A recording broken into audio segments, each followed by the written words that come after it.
The duties granted to governors by our state constitution, few are more consequential than nominating a new justice to the state Supreme Court.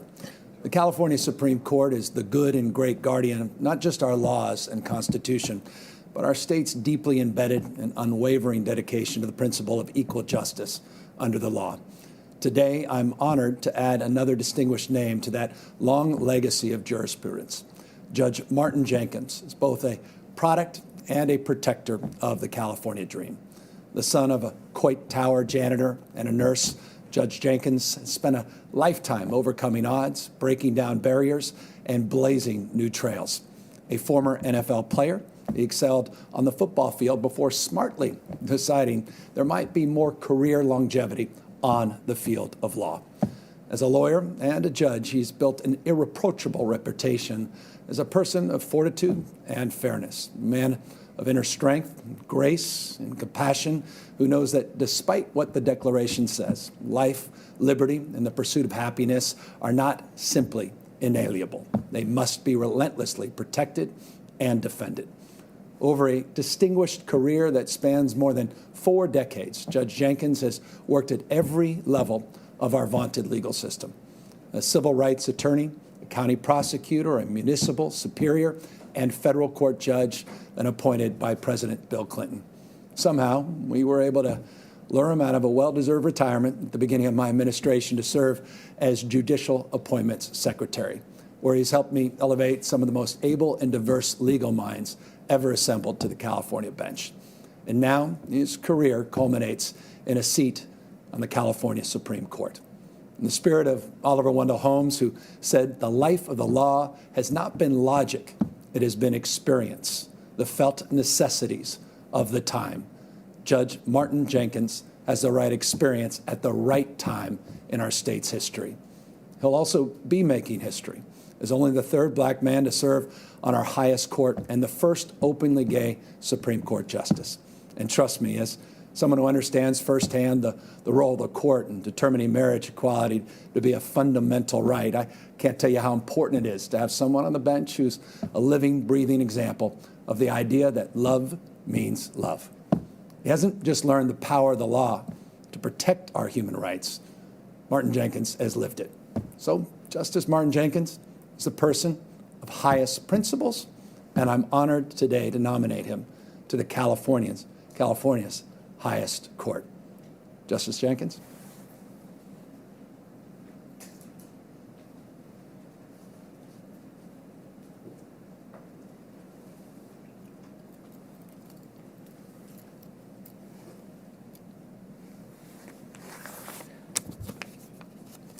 On a day like today, the only emotion that I can think of to express is one of sincere gratitude to you, Governor, on behalf of me and my family for the honor that you accord our family today. In the short time I have, there are far too many people to thank for the road that has led me to this place, this juncture, at this time. So a few simple thank yous and acknowledgments will have to suffice. I want to start by thanking you, Governor Newsom. I couldn't have known a little less than 2 years ago when I accepted your offer to serve as your Judicial Appointments Secretary that I would stand here today as a nominee for the California Supreme Court. And you couldn't have known when you took the oath of office 2 years ago of the challenges that you would face, the untold challenges you have faced, with wildfires on one hand and a pandemic on the other. And I have had the pleasure of watching you for the last 2 years deal with those challenges, straightforward and upright, leading from the front. And I have watched you always to try to fashion policy and initiatives that reflect your deepest values, equality and inclusion of all, protecting the least in California, along with Californians in general. And I've been inspired by your work. And I want you to know I will take the lessons I've learned in working with you to my new responsibilities on the California Supreme Court. Thank you so much, Governor. I also want to acknowledge the member of the Supreme Court that I will replace in this new responsibility, Justice Ming Chin, who's been a friend, and he has also led me through support to the place I stand here today. 25 years of tremendous service to the citizens of California, and I want to acknowledge his service. It would also be remiss if I did not acknowledge, and I heard you say, Governor, that I am the third African-American man ever to serve on this court. But my career spans the first two. I remember well when Wiley Emanuel was appointed in 1977 to the California Supreme Court, to be followed by Alan Broussard. I understand that it's been 29 years since an African-American man has served on the High Court. And I would not be here today without the support and mentorship of both of those men and others, Judge Judy Ford, Judge Thelton Henderson, all of whom blazed the trail so that I could stand here today and accept your nomination, Governor. Closer to home, my parents are no longer with us, but I know they know what is transpiring in this moment. I can't imagine that my parents could have imagined that I would stand in this place today, or that they could see that I would be a nominee to the California Supreme Court. What I do know is that they knew what I would need to be in a position to qualify for this kind of opportunity. They gave all of their kids a fine education. They taught us respect for others. And as importantly, they taught us the value of serving others, public service, which my father modeled as a janitor at Coit Tower for well over 25 years. Those are the values my sisters and brothers have. Those are the same values that I saw in my partner, Sidney Shan. They caused me to fall in love with him. And while my parents aren't here today, he is, and I thank him for my support. I think in closing,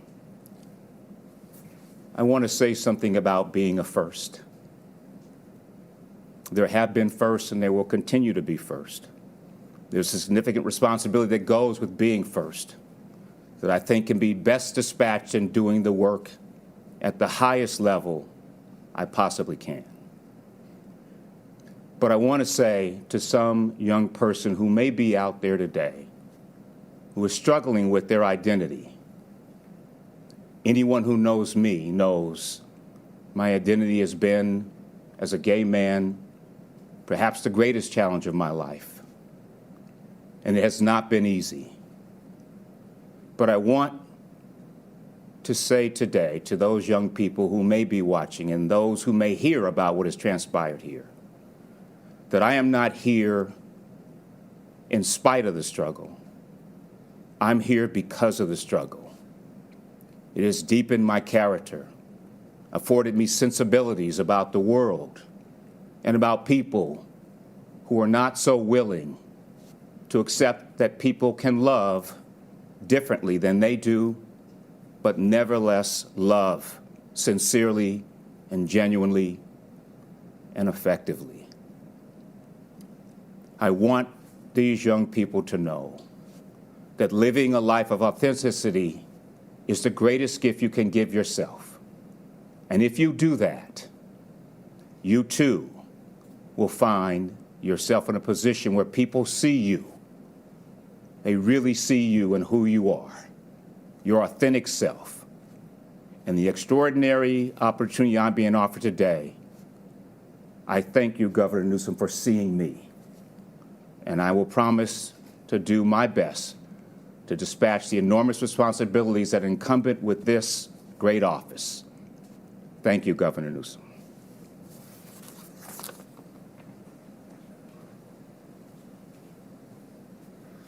Well, now you know why I just nominated Judge Jenkins, and what an honor, man of decency, character, faith and devotion to the law, but an extraordinary lived experience that he'll bring to bear on this court.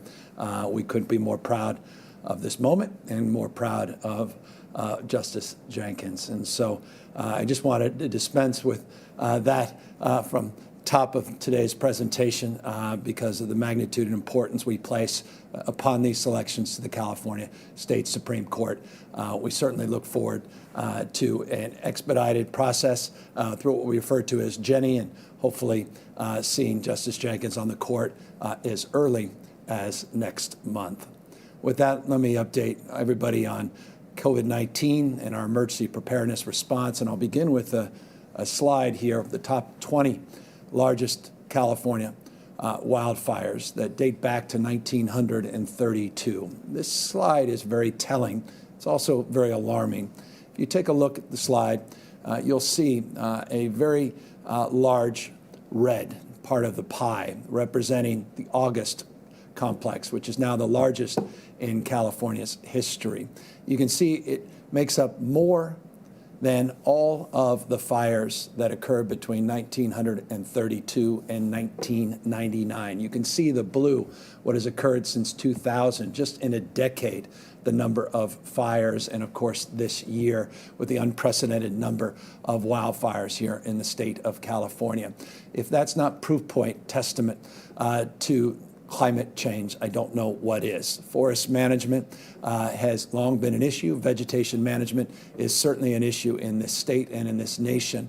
But just consider what has occurred since 1999 here in the state of California and put it in perspective as it relates to the challenges we face here in California. 4 million now acres have been burned. Year to date, 23 major wildfire complexes still raging here in the state of California. 31 people have lost their lives. Close to 9,000 structures now have been destroyed in the state of California, and that's 8,687 structures destroyed and counting. As we get back in, repopulate areas, that number invariably will grow. As it relates to the number of wildfires here in the state of California, we also have a number of challenges with number of people coming from all across the country, mutual aid system that continues to be challenging, including, by the way, this presentation. And so in just a moment, I'll get back as we get this presentation up, because I want to make sure that we are providing all of the information in an accurate manner. Just one moment.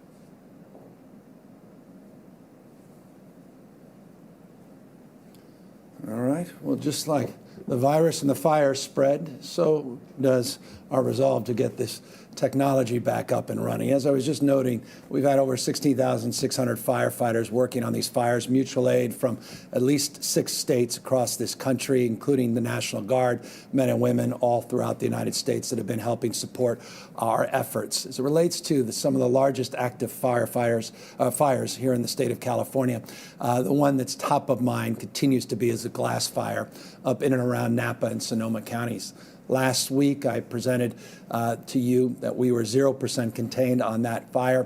11,000 acres have burned. You'll see a substantial increase in the total number of acres burned, now 65,000. Some progress on containment, 30%, which is encouraging. What's also encouraging is more favorable weather conditions, more seasonable weather now later in this week, not the above average temperatures that have occurred. We also were able to withstand some larger wind events over the course of the last number of days, and that's primarily one of the reasons you'll see the large spread in total number of acreage. But progress being made nonetheless on the glass fire remains one of our top priorities to mitigate the spread and suppress that fire. The Zogg fire as well, a new fire complex that we announced last week was 7,000 acres. See today, real progress has been made on Zogg, 76% containment, some growth, 56,000 acres, but nonetheless, real containment in this space.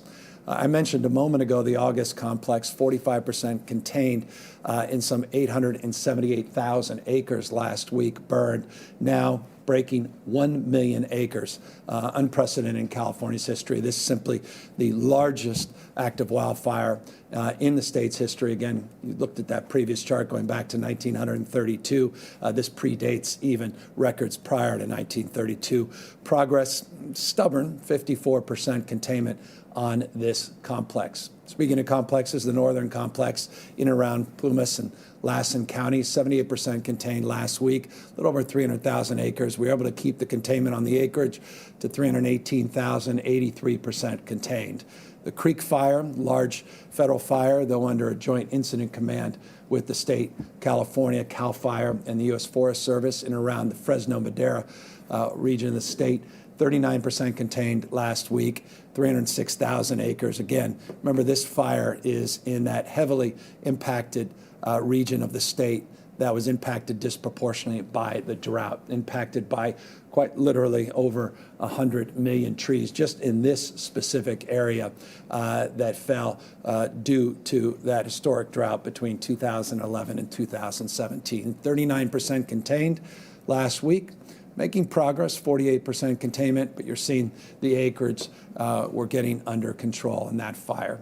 Speaking of other fires that generated a lot of energy and anxiety and concern, the LA County Bobcat fire last week, we made some real progress, 62% containment, a little over 100,000 acres, more containment now this week, almost 88%. In fact, 88% to be exact, containment on that fire, and you can see the total number of acreage burned holding very, very steady. So again, favorable wind conditions, favorable weather conditions broadly taking shape over the state. A number of other complexes that we've been highlighting over the course of the last number of months that we did not include in these slides because we've made substantial progress, and that is encouraging. And so what has been historic since, you recall, August 15th and the 72 extraordinary hours, over 11,000 lightning strikes in that unprecedented short period of time, put enormous pressure on this state. We're finally getting our arms around it, real progress being made, but still 23 stubborn fires that we're working aggressively to contain. Again, hats off to the men and women in uniform, CAL FIRE, and again, all the mutual aid all across this country for their outstanding work. Speaking of work, we continue to have a lot of work to do on COVID-19 transmission and rates of this pandemic and disease. As you can see, we have made progress here in the state of California with stable case rates. I'll highlight those in just a moment, but you're starting to see an increase in COVID-19 cases all across the country. In fact, as of this morning, 21 states have seen an increase in transmission rates of COVID-19. We're seeing this, by the way, not just across the country, you're seeing this increasingly around the world. Take a look at the headlines in France, out of Paris today, what's happening in the United Kingdom, what's been happening in Israel, what Germany is projecting and concerned about. And this is the second wave that many had predicted based upon our closest approximate frame, and that's what occurred in 1918 and 1919. And that was a, I think, very, well, instructive example of what can happen if we let our guard down here across not only the United States, but around the rest of the world. The prospect of a second wave potentially being as impactful or more impactful. It certainly was the case, the Spanish flu, 1918 into the fall. And that's why we have to be very vigilant, and that's why we have to be very sober about what is going on. And I'll remind you, and you can see this here on the slide, that it takes about 20 to 30 days to see upticks in hospitalizations and in the ICUs. you'll see that the numbers continue to trend down in the state. But if we start seeing an increased number of cases, invariably, you'll start seeing an increase in the hospitalization, the pressure in our ICUs. This slide, by the way, it can be very helpful. It's a case trend slide over the last 2 weeks all across the United States. Can be deceiving. Again, the green shows that California has fared fairly well over the last 14 days compared to other states relates to the transmission of COVID-19. You can see in those orange areas where you're starting to see an uptick, stabilization, or increase in rates of cases and positivity across the country. And so, again, let us maintain our vigilance. Let us not take down our guard. Let us continue to take very seriously this pandemic, this disease. Here are the case numbers, update from yesterday, 3,055. It comes very close to the 3,074 seven-day average. By the way, seven-day average of cases in the state is slightly better than what this slide represents. Remember, the total test versus positivity rate is over a 14-day period on this slide, 2.8% positivity rate over 14-day. The case rate over a 7-day period, slightly better at 2.6%. Our average number of daily tests are starting to increase. This weekend, we had 160,000 tests, 140,000 tests, 130,000 tests the last 3 days. So we're starting to see a growth in the total number of daily tests, the average tests getting back up, again, impacted substantially by the wildfires over the course of the last 6 or so weeks. So more tests, positivity rate that's holding steady at 2.6% over 7 days. Here reflected on this slide, 2.8% over 14-day period. The hospitalization numbers, as you can see, continue to trend down, 13% decrease over the last 14 days. That decrease is beginning to plateau a little bit. The rate of decrease is slowing. Not only on hospitalizations, the rate of decrease is slowing as it relates to ICU admissions here in the state, represented by a 15% decrease in admission decline over the last 2 weeks. You'll recall in previous slides, going back the last number of weeks, we've seen decreases, 14-day trailing decreases of closer to 20%. So again, beginning to see a plateauing, a reduction in the rate of decrease in total number of cases. And again, we're seeing increases in at least 21 states across this country. Just a sober reminder of the work that we have in front of us. And speaking of work to do, we want to get as many people, or rather counties, as it relates to our county tiered status, represented here in this slide, off that purple bar and get into ultimately out of yellow. We'll update these tiers, we hope, by the end of the calendar year. It's an iterative process. We're using this tiered status to get us through the next number of weeks, and we continue to see more and more progress with purple counties becoming red counties, red to orange, orange to yellow. Tomorrow, Dr. Galley will update you, as he does every Tuesday, with a status list. There'll be a number of new counties moving into yellow, a number of new counties moving into red and orange. Again, progress in the county tiered status continues. I know it's stubborn for some, and I know some counties want to see it move more quickly, and we do as well. But that's determined not by whims. It's determined by data. It's determined by information that's garnered on the basis of case rates and positivity rates in the framework we put out now a number of months ago. And again, we're making progress, but we're doing it in a slow, steady, and methodical way as we move tier to tier. Speaking of methodical, but not slow, we have just released, or rather, we have just sent out to every active registered voter in the state of California, active registered voter in the state of California, ballots. And they've dropped the mail, and voting starts today. And I want to remind people the importance, the imperative of voting, encourage people to do so early to the extent possible. This unprecedented number of mail-in ballots will require an unprecedented effort to safely and responsibly make sure every single vote is counted. I'll remind you, you can track where your ballot is. There's a barcode. There's a very sophisticated process to make sure that we are keeping safe the integrity of our election system here in the state of California. Encourage you to either go to the Secretary of State's website or, as always, you'll see prompts on some of our other state websites, including the covid19.ca.gov website, covid19.ca.gov. That's a default for all the information that we provide you in these updates. But starting today, voting can occur in the state of California.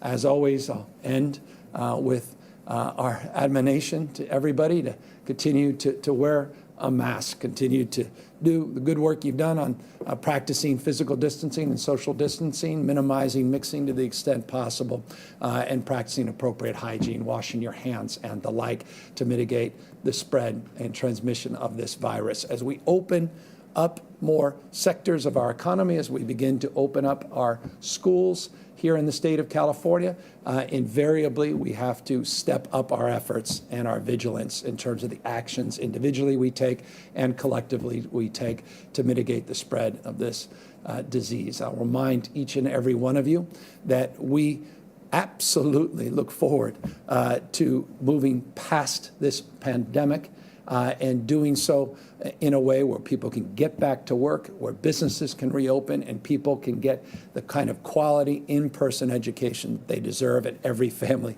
trust me, is desperately looking forward to. The best way to do that, the best way to advance that collective cause is taking a look at this list and considering your individual actions in that context.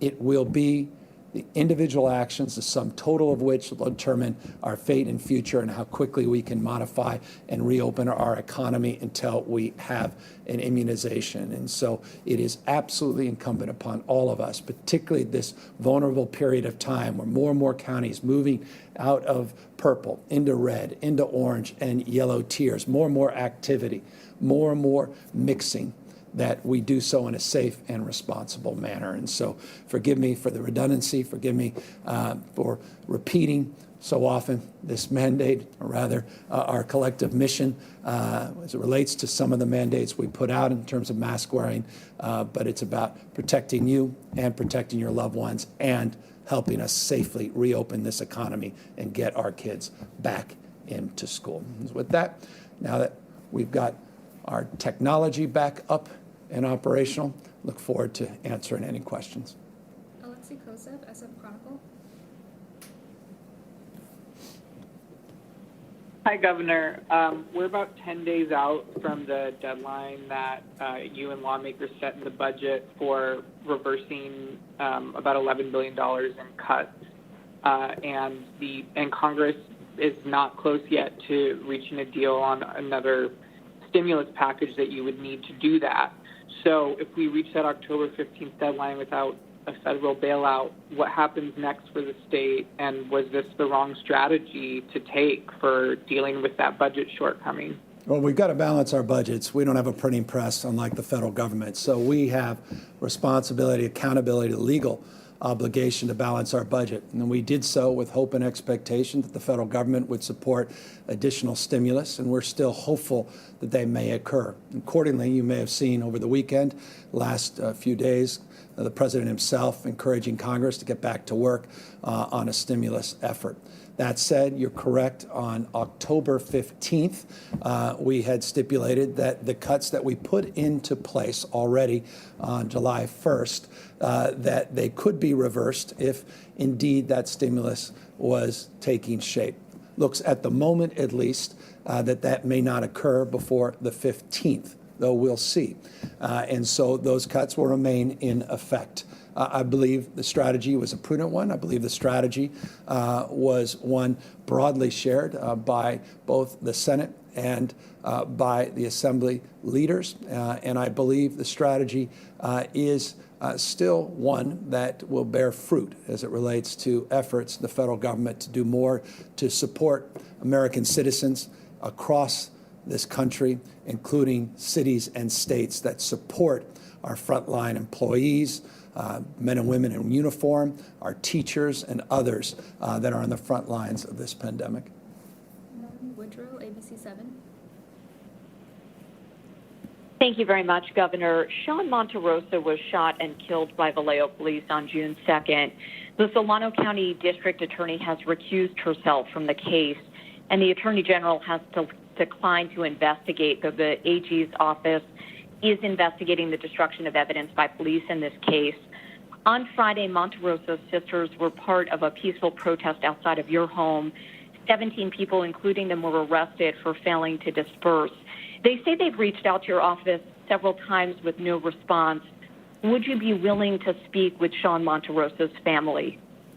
Yeah, I'm committed to the broader cause of justice, and as an effort to advance that cause in more than rhetorical terms, was very proud last week to sign an historic package of legislation to codify that. And what I mean is one of the things that we are now committed to doing beginning January of the upcoming year is providing the support of the Attorney General's office by providing more resources so the Attorney General can begin to investigate officer-involved shootings with unarmed individuals that lead to death. This state is advancing that cause, a cause I've long believed in and long supported, and I look forward to getting the resources into the AG's office to do just that. Accordingly, we have been working very aggressively, not just this year in response to the Floyd tragedy, but previous year where we advanced some of our nation's most aggressive police use of force measures and making sure that we're looking at patterns of practices and making sure that we are continuing to evolve in our training and our approach to more equitable law enforcement, including issues of implicit bias, de-escalation, and the like.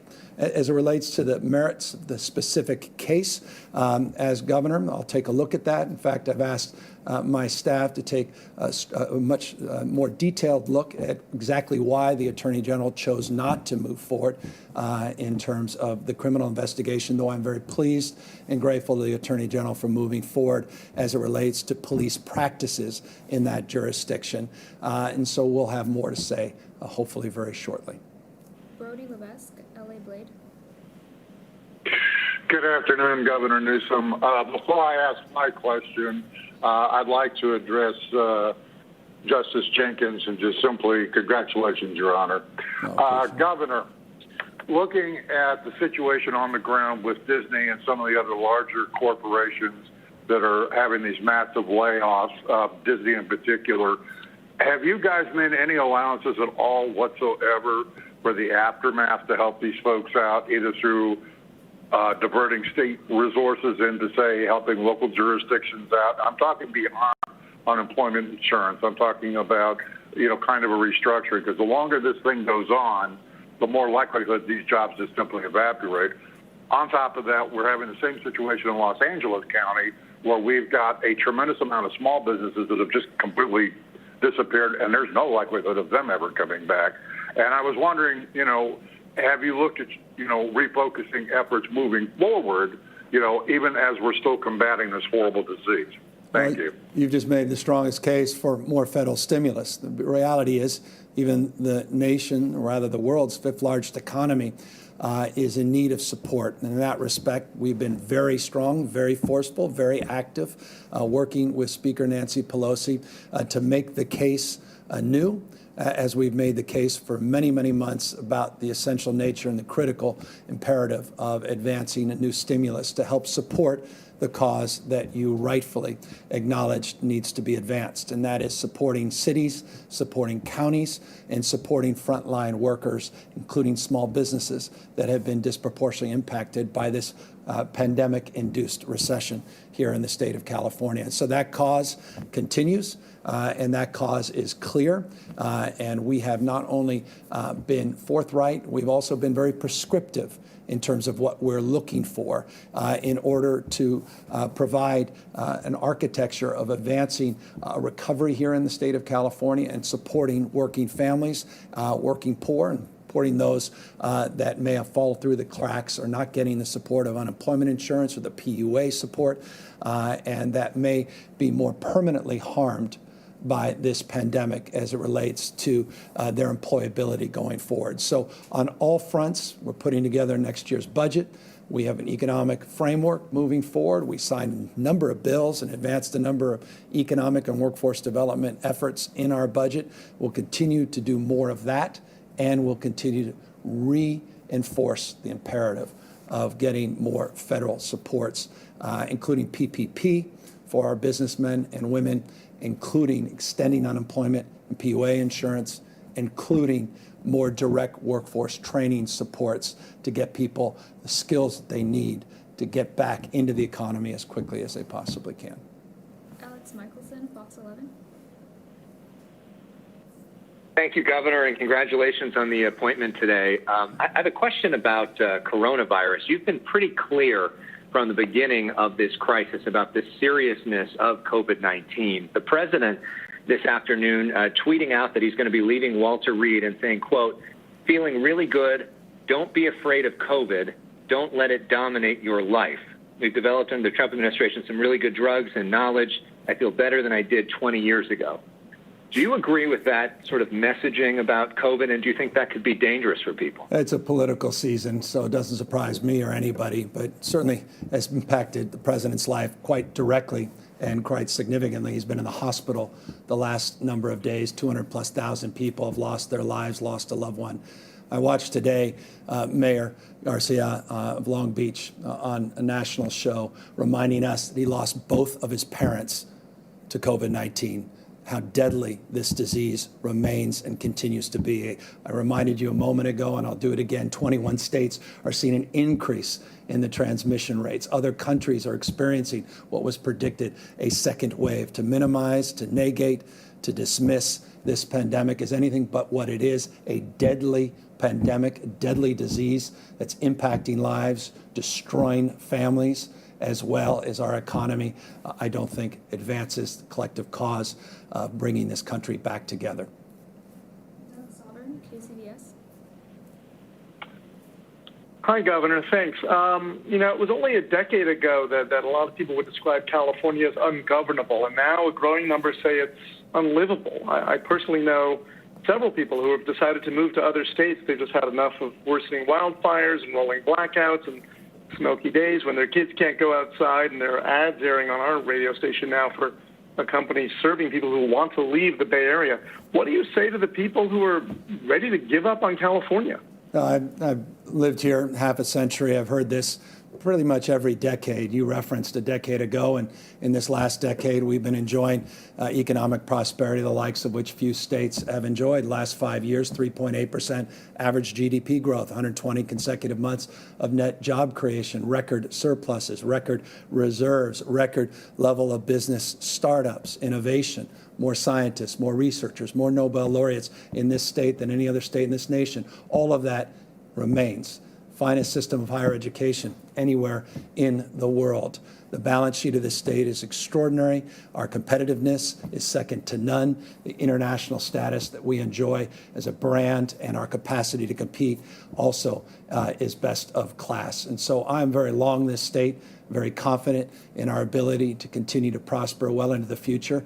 And I would encourage you and many others just to look back as an example, a proof point, a point of reference to a edition of Time magazine that was done in 1994. The entire special edition was saying California's best days are behind it. They talked about the mass exodus. They talked about wildfires in this state. They talked about other things that were rather curious as it relates to the diversity of our state at the time and some of the xenophobia and nativism that was alive and well.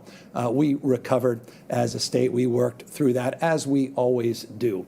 I saw today there was a happiness index put out. California remaining one of the happiest states for individuals to live in the United States of America. So we're challenged at this time, as every state in this country challenged at this time, and states that haven't had to struggle through this pandemic and the economic consequences are beginning to struggle through this pandemic and its economic consequences. I was on the phone the other day and listening in to the governor of Colorado. They were talking about historic wildfires in their majestic state. It's not unique to California, the west coast of the United States, being impacted by these challenges, by these conditions. But as I always say, and forgive me, I'll say it yet again, it's our decisions, not conditions, that determine our fate and future. And I have confidence in our capacity to compete, to thrive, not just survive in the next number of years. And I would just encourage folks that are leaving to consider the fact that this state 6-7 months ago was dominating in so many different sectors, and those core tenets of the state remain still as alive and enlivened as they ever have been, despite some of these situational challenges that we face. Adam Beam, AP. Thank you, Governor. I have two questions. First of all, what's the latest on the reopening plan for Disneyland and other theme parks? And secondly, when it relates to this new equity metric, some county officials have voiced concern that this metric might hold them back from reopening businesses or schools at a time when reopening could bring an economic boost to their communities. So I'm just curious why your administration is introducing this metric at this time, and are you concerned at all that it could slow economic recovery? Well, we introduced the construct of the metric when we put out the tiered status. In fact, it was part of the original presentation, the original announcement. So it's not particularly new. But I would just say this. If you believe in growth and you don't believe in inclusion, then we're going to leave a lot of people behind. And one of the things we value as a state is inclusion. And we believe that we're all better off when we're all better off. Leaving communities behind in order to game your testing and your case rates, I don't think is right. And so our approach is about making sure that we are doing justice to our diverse communities, and that we're not just gaming a system to paint a much more rosy picture that may be for some, but not all members of a community, particularly a specific county. Now, as it relates to your specific frame that some counties are concerned, you'll hear tomorrow Dr. Galley will come out with the new updates on the tiered status and the movement. And our broad strokes think looks to be in this frame, meaning the equity measure, interestingly, may help advance the cause of reopening in some states, because some counties are actually doing more in that respect, and that's being counted in to their capacity to move more expeditiously through the tier. So in fact, it may be something that advantages an economic opening, but does so in a way that brings more people to light and more inclusion to bear. And so we believe that a core value, and we believe this framework is an appropriate one. Jeremy White, Politico. Hey, Governor. Thanks for taking my question. Going to ask the thing that I think is on everyone's minds, which is who you are picking to get to the World Series this year. Just kidding.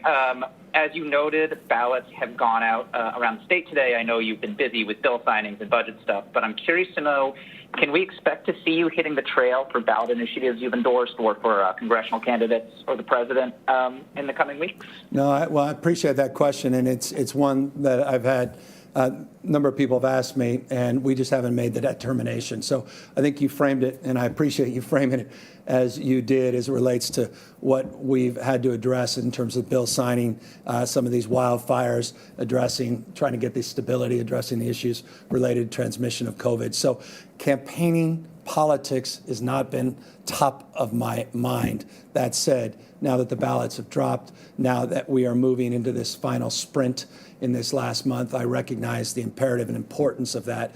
We'll make some assessment and determination, but my fundamental responsibility, my top priority, is my job governing the state of California, not campaigning for others.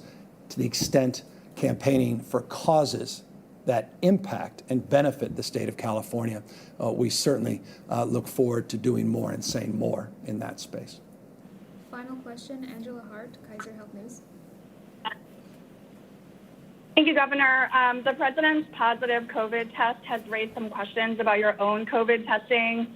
Just wanted to ask you, so previously on a few occasions, you've said that you did not want to get tested to preserve those tests, and then later you were tested, which turned out negative. So how many times have you been tested in total, and what were the results? Are you regularly tested? And I'm also wondering if you're planning on perhaps changing your thinking about this approach, given the president's positive test? Yeah, no, we continue to practice what we preach in terms of mask wearing, relating to issues of highly vulnerable events in communities, be it visiting prisons or meeting with the president himself a few weeks back. Those were appropriate places to be tested, protocols well established.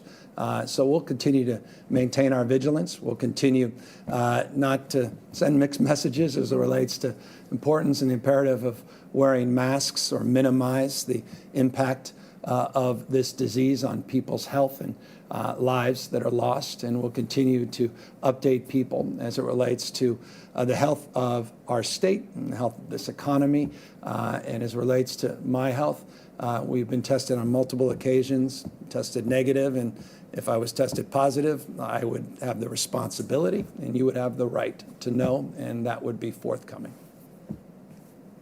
Well, with that, let me thank all of you for your responsiveness to this pandemic and the good work that all of you have done, 40 million of us strong, that have once again moved these transmission rates down. I should just note in closing that the 2.6% 7-day positivity rate is the lowest we have recorded in the state since April.